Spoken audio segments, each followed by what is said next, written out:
Regretted 12 months? You still can? Look, I'm not here to sugarcoat it.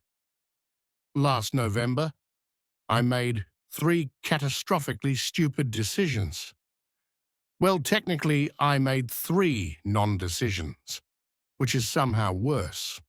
While my neighbor, Karen, was planting her seeds like some botanical fortune teller, I was over here scrolling through plant videos thinking, maybe next year.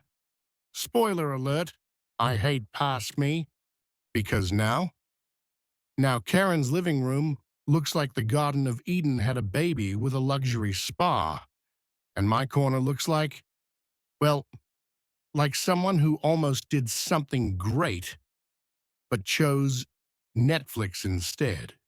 So if you want to avoid being future you who hates current you, smash that subscribe button for Plant Care's Secret, because we're about to fix this tragedy together. Seed number 1, Monstera Deliciosa. Seed number 1, the Monstera Deliciosa, or as I call it, the Instagram model of the plant world. Now you might be thinking, but I can just buy a Monstera at the store. Oh, sweet summer child, let me explain the difference. A store-bought Monstera, 40-80 for a sad little thing with maybe 3 leaves. A Monstera you started from seed last November. A glorious beast, with fenestrations so deep you could lose your keys in them, basically free, and you get to humble brag about growing it from seed, while your friends are still buying theirs like peasants. Here's what nobody tells you. Monsteras from seed take 8-10 months to get impressive. You know what that means. If you plant in November, by August, you're walking around your house feeling like a botanical god. Your guests will literally gasp. Gasp. When was the last time your living room made someone gasp? Let me tell you about my friend Marcus. Last November, I told him about planting Monstera seeds. He laughed. Said it was too much work, and bought a $65 plant from the nursery instead. Fast forward to last month. I visited his place, and his Monstera, still the same size, maybe 1 new leaf, if we're being generous. Meanwhile, my neighbor Karen, remember Karen? Her November Monstera has 15 leaves, each one more dramatic than my entire personality. Marcus just stood there, staring at it, experiencing what I can only describe as plant envy. Don't be Marcus. The setup is stupid simple. Well-draining soil, indirect light, keep it moist, but not soggy. Basically treat it better than you treat your houseplants now, which, let's be honest, isn't setting the bar very high. Seed number 2, Bird of Paradise. Seed number 2, the Bird of Paradise, aka the plant that makes your living room look like a 5-star resort lobby. This is the plant equivalent of putting on sunglasses and walking away from an explosion in slow motion. Pure drama, pure elegance, pure yes. I am that person. The problem? Everyone wants one. The bigger problem? A mature bird of paradise at a nursery costs more than most people's monthly therapy bills, $150 to $300 easy. And therapy might actually be cheaper when you realize you could have grown it from seed for like $8. But here's the kicker.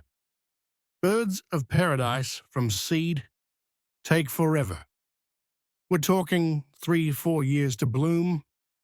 You know what that means? If you planted last November, you'd be 12 months closer to having a living room that makes people question whether they've accidentally walked into a botanical garden. Instead, you're 0 months closer because past you was a coward. November planting means by now you'd have established seedlings with that signature paddle-shaped foliage. They'd be building strength, developing roots, getting ready to absolutely dominate your space in a couple years. I'm not going to lie to you, this is an investment in future you. It's delayed gratification.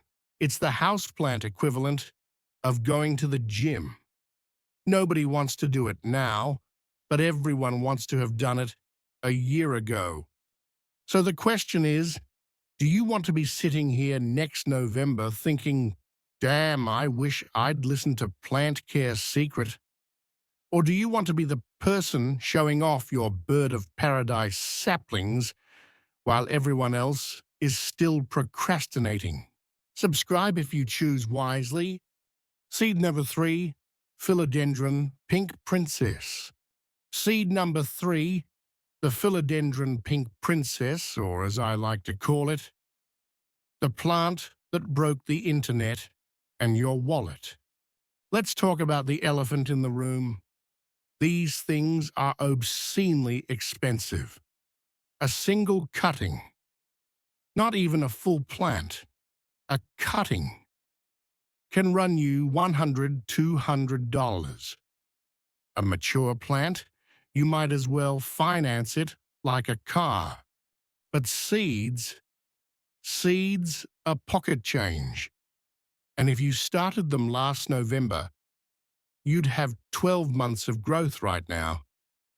You'd be watching those pink variegations come in, like you're unwrapping presents on Christmas morning, except the presents keep coming, and they're all incredible. Here's my personal tragedy. Last October, I watched a video about pink princess propagation. I saved it, bookmarked it, told myself November is the perfect time to start seeds indoors. Then November came. You know what I did? Nothing. Absolutely nothing. I convinced myself I'd do it later, that there's always next year. Well, next year came, and you know what I have? Regret. Massive plant-shaped regret. Because my friend Sarah, yes, I have terrible friends who make good decisions, planted pink princess seeds last November. She documented the entire journey. Month 1, tiny sprouts. Month 3, actual leaves. Month 6, first hints of pink. Month 10, full-blown pink variegation that would make a sunset jealous. And I watched it all happen, from the sidelines, like some kind of botanical spectator sport, while I could have been growing my own. Do you know what that feels like? It's like watching someone eat the most delicious meal you've ever seen while you're eating plain toast. It's plant FOMO on a cellular level. The pink princess isn't just a plant. It's a conversation starter, a status symbol, a literal piece of living art. And the color? That pink. It doesn't exist in nature anywhere else quite like this. Imagine your living room, golden hour light, filtering through the windows, and there on your shelf is your pink princess. The one you grew from seed, with pink so vibrant it looks photoshopped, except it's real and it's yours. That's not just a plant. That's an achievement. That's a flex. That's the kind of thing you casually mention at parties and watch people's jaws drop. Look, I'm going to level with you. Growing from seed isn't instant gratification. This isn't Amazon Prime for plants. You don't click a button and have a mature monstera by Thursday. But here's what it is. It's cheaper than therapy and probably more effective. It's the satisfaction of creating something from literally nothing. It's having a living room that makes people go, "Wait, you grew that?" It's the smug superiority of knowing you're patient enough to do what others won't. Every single month you wait is another month of potential growth you're losing. Time passes whether you plant seeds or not. The question is, do you want that time to be working for you or against you? Last November, time was working against me. I let the perfect planting window close while I was busy being mediocre. Don't be past me. Past me was an idiot. If you're still watching this video, you're clearly someone who wants better. Someone who understands that the best time to plant a tree was 20 years ago, but the second best time is right now. So here's what you're going to do. You're going to subscribe to Plant Care Secret because we're going to walk through this together. November is coming again. It always does. And this time, you're going to be ready. Close your eyes for a second. Actually, don't. You're watching a video. But imagine, it's next October. Nearly a year from now. You walk into your living room with your morning coffee. Sunlight streams through the windows, and there they are. Your monstera, with leaves so fenestrated, they're basically works of art. Your bird of paradise, still young but strong and vibrant, already turning heads.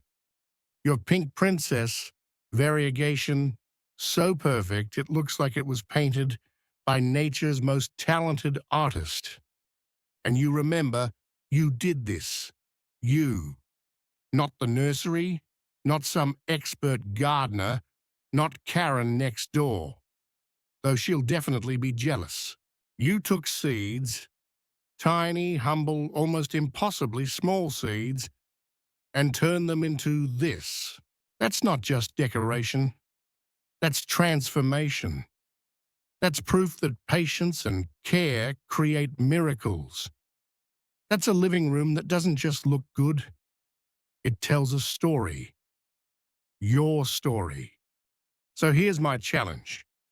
Don't let next November be another cycle of regret. Start planning now. Research your seeds. Prep your soil. Get your setup ready. And when November comes, and trust me, it'll be here before you know it, you'll be ready to plant. Subscribe to Plant Care Secret and hit that notification bell so you don't miss our November planting guide. We're going to make sure you have everything you need to avoid becoming future you who hates current you. Because let's be honest, you've got enough regrets. Your living room shouldn't be one of them. I'm out here trying to save you from yourselves. You're welcome. Now go forth and plant something incredible. Or at least stop scrolling and start planning. See you in the next one.